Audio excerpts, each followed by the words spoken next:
अकोला शहरातील civil lines police ठाण्याच्या हद्दीत असलेल्या आंबेडकर नगर परिसरात एका 29 वर्षीय युवकाची हत्या करण्यात आल्याची धक्कादायक घटना मध्यरात्री घडली।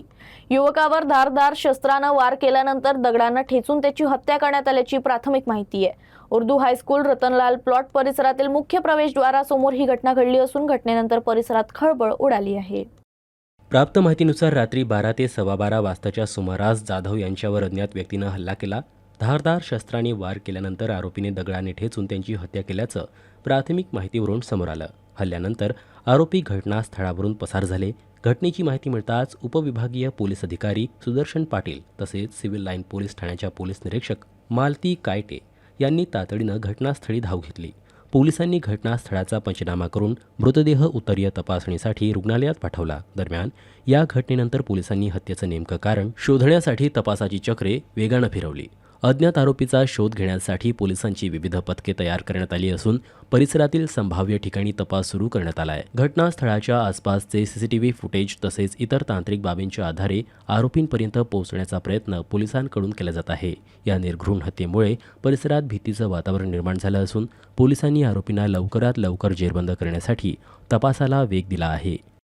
आज रोजी साधारण 10 ते 10:30च्या दरम्यान पोलीस स्टेशन सिव्हिल लाईन या ठिकाणी फोन आला की अझर हुसेन शाळेच्या जवळ आंबेडकर नगर या ठिकाणी एका व्यक्तीचा खून झालेला आहे। की त्या व्यक्तीवर वार केलेले आहेत आणि त्या ठिकाणी आमच्या सिव्हिल लाईन पोलीस स्टेशनची टीम पोहोचली। त्या ठिकाणी एक जखमी जो व्यक्ती होता मुन्ना श्रीराम जाधव याला आमच्या टीमनी ताबडतोब मेन हॉस्पिटलला पाठवलं GMCला उपचारासाठी।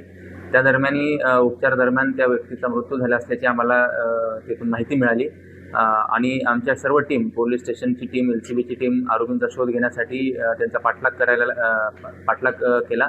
त्यापैकी 2 आरोपींना ज्यापैकी एक अनिकेत उर्फ रोहन संतोष दामोदर आणि सागर उर्फ ऋषभ कृष्ण पल्लीवार यांना अटक करण्यात आलेली आहे आणि अजून एक जो आरोपी आहे अंशू शिरसाट त्याचा शोध घेण्यासाठी आमच्या टीम रवाना झालेल्या आहे।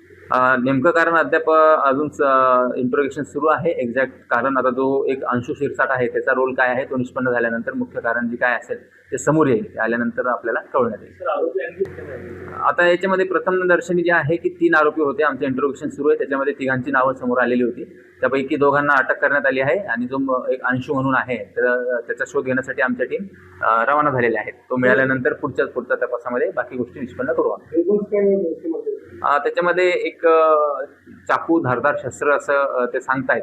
ते मुख्य आरोपी आता जो अंशू आहे ते त्याच्याकडून मिळण्याची दाट शक्यता आहे।